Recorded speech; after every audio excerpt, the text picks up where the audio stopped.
नमस्कार good morning. आज April 2 तारिख बुधवार। आज दिन भरी अनेक बड़ गुरुत्वपूर्ण खबर गुड़िक आसीचे।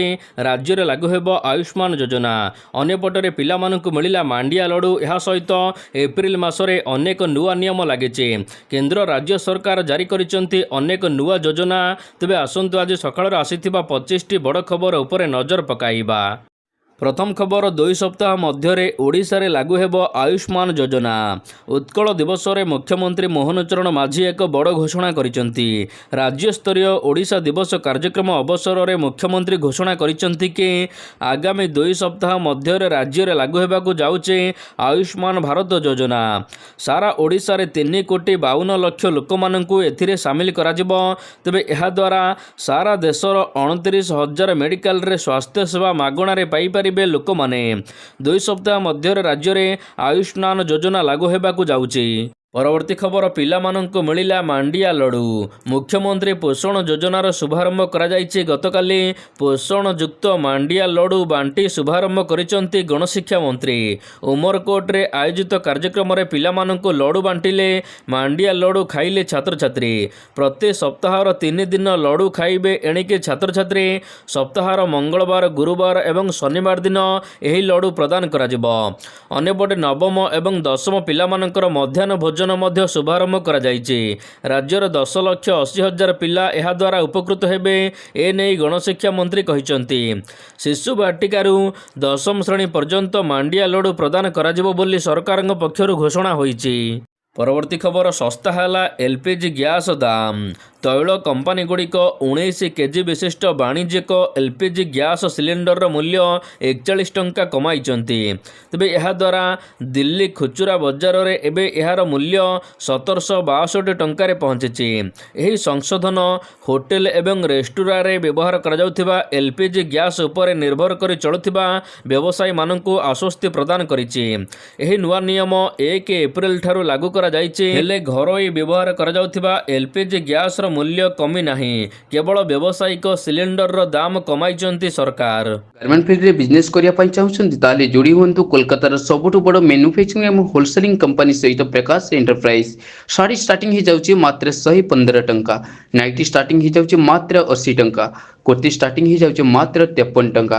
और छोटो पिला का आइटम बाबा सूट स्टार्टिंग ही जाउची मात्र 36 टंका। ऑल आइटम आपण गोटे छात तले होलसेलिंग प्राइस रे पाई परिबे। स्क्रीन रे नंबर चलीसी जोगाजोग करंतु। परवर्ती खबर 3 तारिख ठारू राज्य में वर्षा संभावना। आज ठारू राज्य में पाग बदलिबो। आज ठारू 5 तारिख पर्यंत राज्य में काल बैशाखी संभावना रही। 3 तारिख रु 5 तारिख पर्यंत भारी वर्षा संभावना रही।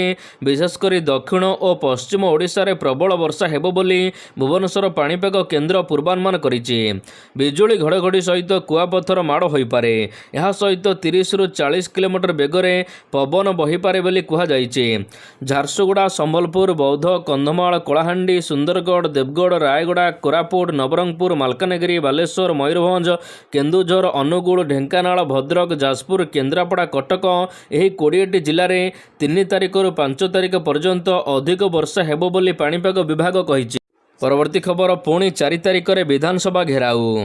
भिन्नक्षम अंतेवासी शिक्षा स्वेच्छासेवी PHIEEV को विद्यालय और गणशिक्षा विभाग पक्षर स्थायी नियुक्ति दि जाऊ। राज्यर समस्त आईवी को CL EL CSL यह सहित मातृत्व छुट्टी दि जाऊ। यह सहित मासिक 30,000 टंका प्रदान करा जाऊ बोली अनुष्ठित सम्मेलनी बैठक में भिन्नक्षम अंतेवासी स्वेच्छासेवी संगठन सभापति प्रताप चंद्र स्वाही दाबी करिसेंती। राज्य सरकार दाबी पूर्ण न कले पदक्षेप नियाजिबो।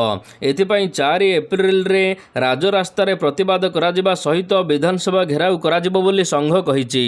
परवर्ती खबर आज 5 घंटा जगा दर्शन बंद। महाप्रभुंकर बनक लगी नीति आज अनुष्ठित हेब। चैत्र शुक्ल पंचमी तिथि रे श्री विग्रह मानकर बनक लगी नीति अनुष्ठित हेब। तेणु द्वितीय भोग मंडप शेष हेबा परे अर्थात अपराह्न 5टारू राति 10टा पर्यंत सर्वसाधारण दर्शन बंद रहिब।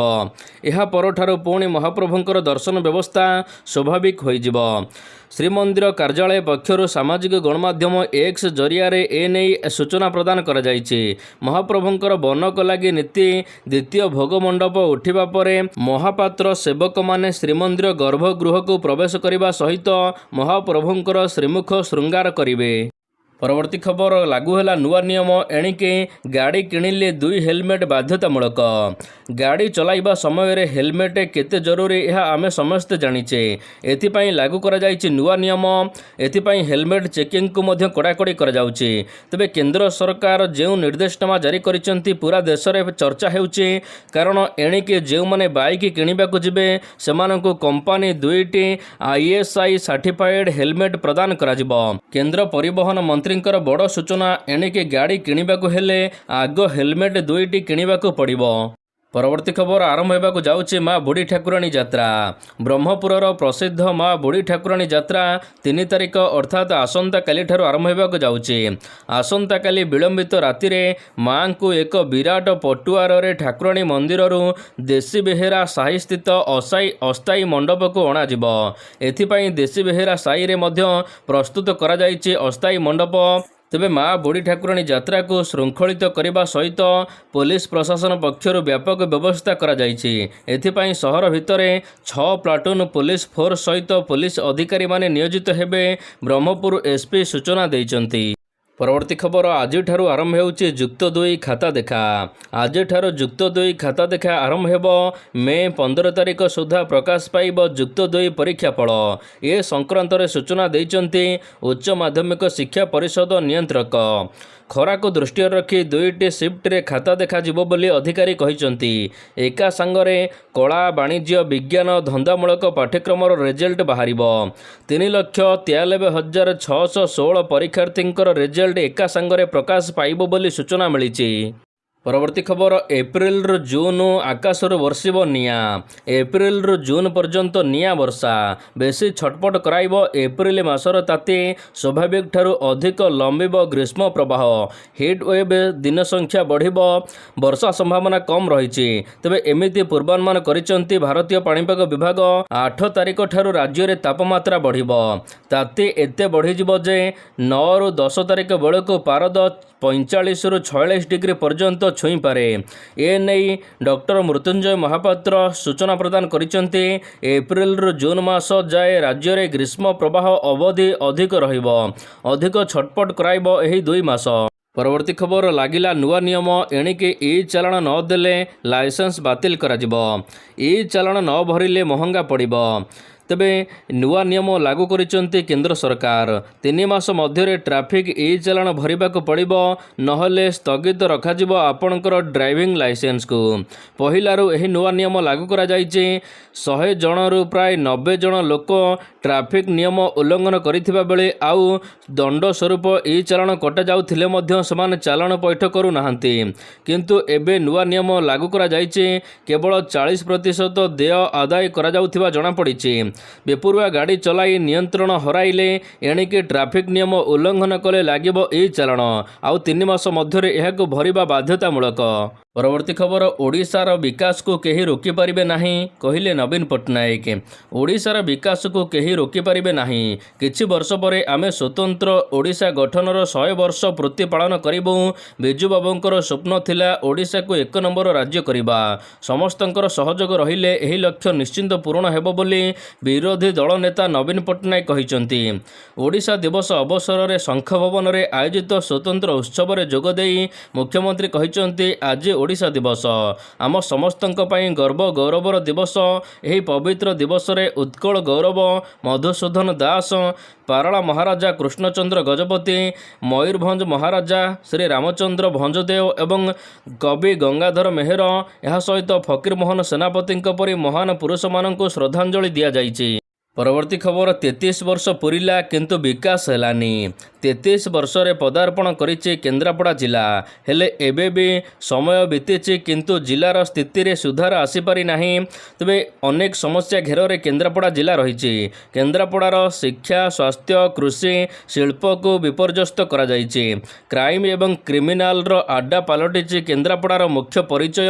32 ବର୍ଷ ତଳେ ଠିକ୍ ଆଜିର ଦିନରେ କେନ୍ଦ୍ରାପଡ଼ା ଜିଲ୍ଲାର ଶୁଭ ଉଦ୍ଘାଟନ କରାଯାଇ କରାଯାଇଥିଲା ତତ୍କାଳୀନ ମୁଖ୍ୟମନ୍ତ୍ରୀ ବିଜୁ ପଟ୍ଟନାୟକଙ୍କର କର କମଳରେ। ତେବେ ନୂଆ ଜିଲ୍ଲା ହେବା ପରେ କେନ୍ଦ୍ରାପଡ଼ାର ଆଶା ଥିଲା ନୂଆ ବିକାଶ ହେବ, କିନ୍ତୁ ଦୀର୍ଘ 33 ବର୍ଷ ପରେ ମଧ୍ୟ କେନ୍ଦ୍ରାପଡ଼ା ଜିଲ୍ଲାକୁ ଅବହେଳିତ ଏବଂ ପଛୁଆ ଜିଲ୍ଲା ଭାବରେ ଗଣନା କରାଯାଉଛି। ପରବର୍ତ୍ତୀ ଖବର, ଗୁଗଲ ମ୍ୟାପ୍ରେ ଏବେ ବି ନାହିଁ ଓଡ଼ିଆ ଭାଷା। 1936 ଏପ୍ରିଲ 1 ତାରିଖ ଆଜିର ସମୟରେ ଗଠିତ ହୋଇଥିଲା ଓଡ଼ିଶା ସ୍ୱତନ୍ତ୍ର ରାଜ୍ୟ ଭାବରେ। ତେବେ ସବୁଠାରୁ ଦୁଃଖର କଥା ହେଉଛି ଆମେରିକୀୟ ସର୍ଚ୍ଚ ଇଞ୍ଜିନ୍ ଗୁଗଲ ମ୍ୟାପ୍ ଦ୍ୱାରା ପ୍ରକାଶିତ ଏକ ଖବର ଅନୁସାରେ ଭାରତ ଗୁଗଲ ମାନଚିତ୍ରରେ ଯଦି ଆମେ ଓଡ଼ିଶାକୁ ସର୍ଚ୍ଚ କରିବା ତେବେ ଓଡ଼ିଆ ଇଂରାଜୀ ଭାଷାରେ ଲେଖା ପାଇବା। ହେଲେ ଗୁଗଲ ମ୍ୟାପ୍ରେ ଭାରତର ଅନ୍ୟ ରାଜ୍ୟଗୁଡ଼ିକର ନାମ ଇଂରାଜୀ ସହିତ ନିଜ ନିଜ ଆଞ୍ଚଳିକ ଭାଷାରେ ଲେଖାଯାଉଛି, କିନ୍ତୁ ଓଡ଼ିଶା ଆମ ରାଜ୍ୟର ପରିଚୟ ଓଡ଼ିଆରେ ଲେଖା ନଥିବାରୁ ଏନେଇ ଅନେକ ବ୍ୟକ୍ତିମାନେ ଦୁଃଖ ପ୍ରକାଶ କରିବା ସହିତ ଚିନ୍ତା ପ୍ରକଟ କରିଛନ୍ତି। ପରବର୍ତ୍ତୀ ଖବର, ରେଳ ଷ୍ଟେସନ ଯାଉଥିଲେ ସାବଧାନ। ଭୁବନେଶ୍ୱର ରେଳ ଷ୍ଟେସନରେ ରେଳ ସୁରକ୍ଷା ବଳ RPF ଦ୍ୱାରା କରାଯାଇଥିବା ସ୍ୱତନ୍ତ୍ର ସଫେଇ ଅଭିଯାନରେ ସ୍ୱଚ୍ଛତା ନିୟମ ଉଲ୍ଲଂଘନ କରିବା ପାଇଁ ମାର୍ଚ୍ଚ ମାସରେ 581 ଜଣଙ୍କୁ ଜୋରିମାନା ଆଦାୟ କରାଯାଇଛି। ନିୟମ ଉଲ୍ଲଂଘନ କରୁଥିବା ବ୍ୟକ୍ତିମାନଙ୍କଠାରୁ ମୋଟ ଉପରେ 1,17,100 ଟଙ୍କା ଜୋରିମାନା ଆଦାୟ କରାଯାଇଛି। ଯାତ୍ରୀ ଏବଂ ପରିଦର୍ଶକଙ୍କୁ ପରିଷ୍କାର ପରିଚ୍ଛନ୍ନତା ବଜାୟ ରଖିବାକୁ ଆହ୍ୱାନ କରିଛି ଭୁବନେଶ୍ୱର ରେଳ ଷ୍ଟେସନ। ପରବର୍ତ୍ତୀ ଖବର, ରାଜ୍ୟ କଂଗ୍ରେସ କମିଟି ଭାଙ୍ଗିବାକୁ 9 ମାସ ପୁରିଲା, ଗଠନ ହୋଇପାରୁନି ନୂଆ କମିଟି। ରାଜ୍ୟ କଂଗ୍ରେସ କମିଟି ଭାଙ୍ଗିବାକୁ ପାଖାପାଖି 9 ମାସ ହେଲାଣି। 2024 ଜୁଲାଇ 21ରେ AICC ସଭାପତି ମଲ୍ଲିକାର୍ଜୁନ ଖଡ଼ଗେ ଏହି କମିଟିକୁ ଭାଙ୍ଗି ଦେଇଥିଲେ। ତେବେ ଏପର୍ଯ୍ୟନ୍ତ AICC ସଭାପତି ଗତ ଫେବୃଆରୀ 11 ତାରିଖରୁ ନୂଆ ସଭାପତି ଭାବରେ ଭକ୍ତଚରଣ ଦାସଙ୍କୁ ନିଯୁକ୍ତି ଦେଇଛନ୍ତି, କିନ୍ତୁ ଏପର୍ଯ୍ୟନ୍ତ ରାଜ୍ୟରେ ନୂଆ କଂଗ୍ରେସ କମିଟି ଗଢ଼ାଯାଇ ପାରିଲା ନାହିଁ। ଆଗକୁ କଂଗ୍ରେସ ପ୍ରତି ଜିଲ୍ଲା ଏବଂ ବ୍ଲକରେ ଆନ୍ଦୋଳନ ମଧ୍ୟ କରିବ। ନାରୀ ସୁରକ୍ଷା ପ୍ରସଙ୍ଗକୁ ଅସ୍ତ୍ର କରିବ, ହେଲେ ରାଜ୍ୟରେ ଜିଲ୍ଲାରେ ଏବଂ ବ୍ଲକରେ କଂଗ୍ରେସ କମିଟି ନାହିଁ। ପରବର୍ତ୍ତୀ ଖବର, ଆଜିଠାରୁ ୱାକଫ ବୋର୍ଡ ସଂଶୋଧନ ବିଲ୍ ଉପରେ ଚର୍ଚ୍ଚା। ଏପ୍ରିଲ 2 ତାରିଖ ମଧ୍ୟାହ୍ନ 12ଟା ବେଳେ ଲୋକସଭାରେ ଉପସ୍ଥାପିତ ହେବ ୱାକଫ ସଂଶୋଧନ ବିଲ୍। ଏହି ବିଲ୍ ଉପରେ ଆଲୋଚନା ପାଇଁ ଲୋକସଭା ବାଚସ୍ପତି ଓମ୍ ବିର୍ଲା 8 ଘଣ୍ଟା ସମୟ ନିର୍ଦ୍ଧାରଣ କରିଛନ୍ତି। ତେବେ ବିରୋଧୀ ଦଳ ଏନେଇ 12 ଘଣ୍ଟା ଆଲୋଚନା କରିବାକୁ ଦାବି କରୁଛନ୍ତି। ଏହାକୁ ଦୃଷ୍ଟିରେ ରଖି ଆଲୋଚନା ସରଗରମ ହେବାର ସମ୍ଭାବନା ମଧ୍ୟ ରହିଛି। ବର୍ତ୍ତମାନର ସରକାର ଫ୍ଲୋର ମ୍ୟାନେଜମେଣ୍ଟରେ ଲାଗି ପଡ଼ିଛନ୍ତି। ପରବର୍ତ୍ତୀ ଖବର, ରେକର୍ଡ କଲା GST ଆଦାୟ। ନୂଆ ଆର୍ଥିକ ବର୍ଷ ଏପ୍ରିଲ 1 ଆରମ୍ଭ ହୋଇଛି। ଏହା ସହିତ ସରକାରଙ୍କ ପାଇଁ ଏକ ଭଲ ଖବର ମଧ୍ୟ ଆସିଛି। ନିକଟରେ ସମାପ୍ତ ହୋଇଥିବା ମାର୍ଚ୍ଚ ମାସରେ ସାମଗ୍ରୀ ଏବଂ ସେବା ଟିକସ GST ସଂଗ୍ରହ 9.9% ବୃଦ୍ଧି ପାଇ 1.96 କୋଟି ଟଙ୍କାରୁ ଅଧିକ ହୋଇଛି। ଗତ ମାସରେ ଏହା 1.84 ଲକ୍ଷ କୋଟି ଟଙ୍କା ଥିବାବେଳେ କିନ୍ତୁ ମାର୍ଚ୍ଚ ମାସରେ ଏହା ବୃଦ୍ଧି ପାଇଛି। 13 ବର୍ଷ ଧରି GST ସଂଗ୍ରହ 1.17 ଲକ୍ଷ କୋଟି ଟଙ୍କାରୁ ଅଧିକ ଥିଲା, ମାତ୍ର ମାର୍ଚ୍ଚ ମାସରେ ଏହା 1.9% ବୃଦ୍ଧି ପାଇଛି। ଏହି ତ୍ରୈମାସିକ GST ସଂଗ୍ରହ 5.8 ଲକ୍ଷ କୋଟି ଟଙ୍କା ହୋଇଛି, ଯାହା ଗତ ବର୍ଷର ସମାନ ସମୟ ତୁଳନାରେ 10.4% ଅଧିକ ହୋଇଛି। ପରବର୍ତ୍ତୀ ଖବର, ମିନିମମ୍ ବାଲାନ୍ସ ନଥିଲେ ଏଣିକି କଟିବ ଫାଇନ୍। ସଞ୍ଚୟ ଖାତାରେ ଏଣିକି ମିନିମମ୍ ବାଲାନ୍ସ ରଖିବା ଜରୁରୀ, ନହେଲେ ଗ୍ରାହକମାନଙ୍କ ଉପରେ ଜୋରିମାନା ଲାଗୁ କରାଯିବ। କେତେକ ବ୍ୟାଙ୍କ ନିଜର ସର୍ବନିମ୍ନ ବାଲାନ୍ସ ନିୟମରେ ପରିବର୍ତ୍ତନ କରିଛନ୍ତି। ଭିନ୍ନ ଭିନ୍ନ ପ୍ରକାର ଖାତା ତଥା ବ୍ୟାଙ୍କ ଶାଖା ଅନୁସାରେ ଏହି ସର୍ବନିମ୍ନ ବାଲାନ୍ସ ରଖିବା ଜରୁରୀ। ଏଥିପାଇଁ PNB, କାନାଡ଼ା ବ୍ୟାଙ୍କ ସମେତ ଅନ୍ୟ ବ୍ୟାଙ୍କଗୁଡ଼ିକ ମଧ୍ୟ ଏପ୍ରିଲ 1ରୁ ନୂଆ ନିୟମ ଲାଗୁ କରିଛନ୍ତି। ସହରାଞ୍ଚଳରେ 5,000 ଟଙ୍କା ଏବଂ ଗ୍ରାମାଞ୍ଚଳରେ 2,000 ଟଙ୍କାର ସର୍ବନିମ୍ନ ବାଲାନ୍ସ ରଖିବାକୁ ପଡ଼ିବ, ନହେଲେ ଆପଣଙ୍କର ଉପରେ ବ୍ୟାଙ୍କ ତରଫରୁ ଫାଇନ୍ ଲଗାଯିବ। ପରବର୍ତ୍ତୀ ଖବର, ମହଙ୍ଗା ହେଲା ମେଡିସିନ। ଦେଶର କୋଟି କୋଟି ସାଧାରଣ ଲୋକମାନଙ୍କ ପାଇଁ ଆସିଛି ଏକ ଖରାପ ଖବର। ଆର୍ଥିକ ବର୍ଷ ଏପ୍ରିଲ ମାସ ଆରମ୍ଭ ହୋଇଛି ଏବଂ 900ରୁ ଅଧିକ ଆବଶ୍ୟକୀୟତା ଔଷଧର ମୂଲ୍ୟ 1.74% ବୃଦ୍ଧି ପାଇଛି। ଏହା ସହିତ ସାଧାରଣ ଲୋକମାନଙ୍କର ଔଷଧର ଖର୍ଚ୍ଚ ବୃଦ୍ଧି ପାଇବ। ଏହାଦ୍ୱାରା ସଞ୍ଚୟ ହ୍ରାସ ପାଇବ। ଗତକାଲିଠାରୁ ମହଙ୍ଗା ହୋଇଛି ମେଡିସିନର ମୂଲ୍ୟ। ଅନେକ ମେଡିସିନ ଯେପରିକି ଡାଇବେଟିସ୍, ହାର୍ଟ ମେଡିସିନ ମଧ୍ୟ ଏଥିରେ ସାମିଲ ଅଛି। ପରବର୍ତ୍ତୀ ଖବର ଜାପାନକୁ ଗ୍ରାସ କରିପାରେ ମହାଭୂମିକମ୍ପ। ମ୍ୟାମାରରେ ଆସିଥିବା ଭୟାବହ ଭୂମିକମ୍ପର କରାଳ ରୂପ ଦେଖି ଏବେ ଲୋକମାନଙ୍କ ମନରେ ଭୟ ବଢ଼ିଛି। ଏହା ସହିତ ଜାପାନକୁ ଘାରି ଆସୁଛି ମହାଭୂମିକମ୍ପର ଭୟ। ଜାପାନ ସରକାର ସୋମବାର ଦିନ ଏନେଇ ଏକ ରିପୋର୍ଟ ଜାରି କରିଛନ୍ତି ଏବଂ ସତର୍କବାଣୀ ମଧ୍ୟ ଦେଇଛନ୍ତି ଦେଶବାସୀଙ୍କୁ, ଯାହାଦ୍ୱାରା ଦେଶବାସୀ ଛାନିଆ ହୋଇପଡ଼ିଛନ୍ତି। ରିପୋର୍ଟରେ କୁହାଯାଇଛି ଯେ ଜାପାନକୁ ମହାଭୂମିକମ୍ପ ଗ୍ରାସିପାରେ। ପ୍ରଶାନ୍ତ ମହାସାଗର ନିକଟବର୍ତ୍ତୀ ଅଞ୍ଚଳରେ ଏହି ଅତି ଶକ୍ତିଶାଳୀ ଭୂମିକମ୍ପ ତାଣ୍ଡବ ରଚିପାରେ। ଏହା ଯୋଗୁଁ ଭୟଙ୍କର ସୁନାମି ଉଠି ସବୁକିଛି ଛାରଖାର ହୋଇଯାଇପାରେ। ହଜାର ହଜାର କୋଠା ମାଟିରେ ମିଶିଯିବ, ଫଳରେ ପ୍ରାୟ 3 ଲକ୍ଷ ଲୋକ ପ୍ରାଣ ହରାଇପାରନ୍ତି। ଏହି ବଡ଼ ଭୂମିକମ୍ପ ଅତି ଭୟାବହ କରାଇପାରେ। ପରବର୍ତ୍ତୀ ଖବର ବଢ଼ିଲା ସୁନା ଦର। ଏପ୍ରିଲ ମାସରେ ରେକର୍ଡ ଭାଙ୍ଗିଲା। ଏପ୍ରିଲ ମାସ ଆରମ୍ଭ ହେବା ସହିତ ସୁନା ଦର ସର୍ବୋଚ୍ଚ ସ୍ତରରେ ଛୁଇଁଛି। 24 କ୍ୟାରେଟ ସୁନାର ମୂଲ୍ୟ 10 ଗ୍ରାମର ମୂଲ୍ୟ 1951 ଟଙ୍କା ବୃଦ୍ଧି ପାଇଛି ଗତକାଲି। ଏହା ସହିତ ରୂପାର ମୂଲ୍ୟ 1251 ଟଙ୍କା କମିଛି। ପୂର୍ବରୁ ରୂପାର ମୂଲ୍ୟ 1,992 ଟଙ୍କା ଥିବାବେଳେ ଏବେ ଏହା 99,641ରେ ପହଞ୍ଚିଛି। ଗାର୍ମେଣ୍ଟ ଫିଲ୍ଡରେ ବିଜନେସ୍ କରିବା ପାଇଁ ଚାହୁଁଛନ୍ତି ତାହେଲେ ଯୋଡ଼ି ହୁଅନ୍ତୁ କୋଲକାତାର ସବୁଠୁ ବଡ଼ ମ୍ୟାନୁଫ୍ୟାକ୍ଚରିଂ ଏବଂ ହୋଲସେଲିଂ କମ୍ପାନୀ ସହିତ ପ୍ରକାଶ ଏଣ୍ଟରପ୍ରାଇଜ। ଶାଢ଼ୀ ଷ୍ଟାର୍ଟିଂ ହେଇଯାଉଛି ମାତ୍ର 115 ଟଙ୍କା, ନାଇଟି ଷ୍ଟାର୍ଟିଂ ହେଇଯାଉଛି ମାତ୍ର 80 ଟଙ୍କା, କୁର୍ତ୍ତୀ ଷ୍ଟାର୍ଟିଂ ହେଇଯାଉଛି ମାତ୍ର 53 ଟଙ୍କା, ଆଉ ଛୋଟ ପିଲାଙ୍କ ଆଇଟମ୍ ବାବା ସୁଟ୍ ଷ୍ଟାର୍ଟିଂ ହେଇଯାଉଛି ମାତ୍ର 36 ଟଙ୍କା। ଅଲ୍ ଆଇଟମ୍ ଆପଣ ଗୋଟିଏ ଛାତ ତଳେ ହୋଲସେଲିଂ ପ୍ରାଇସ୍ରେ ପାଇପାରିବେ। ସ୍କ୍ରିନ୍ରେ ନମ୍ବର ଚାଲିଛି, ଯୋଗାଯୋଗ କରନ୍ତୁ। ଅନଲି ବିଜନେସ୍ ରିଗାର୍ଡିଂ କମ୍ପାନୀ ମାଲ ଯୋଗାଇ ଦେଉଛି। ପ୍ରକାଶ ଏଣ୍ଟରପ୍ରାଇଜ।